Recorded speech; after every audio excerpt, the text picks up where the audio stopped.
प्राचीन काळाचे तिसरे सातोळे बुधवार. मातेवाप्रमाणे जेजू ख्रिस्ताचे शुभ वर्तमान. अध्याय 5 ओळी 17 ते 19.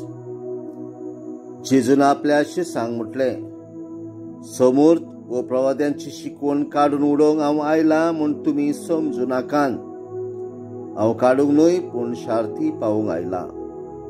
हांव खरेंच तुमकां सांगता, स्वर्ग आनी संवसार सर्वपर्यान घडोवंक जाय तितल्योय घडल्या शिवाय समृद्धी विले एक अक्षर व एक टिकली लेगून ना जावची ना.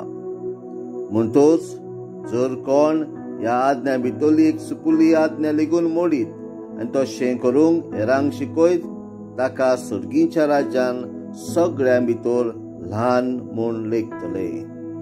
पूण त्यो सांबाळीत आनी हेरांक शिकयत, ताका सर्गीच्या राज्यान व्हड म्हूण मानतले. जेजू ख्रिस्ताचे शुभ वर्तमान. वाखांडी तुका क्रिस्ता.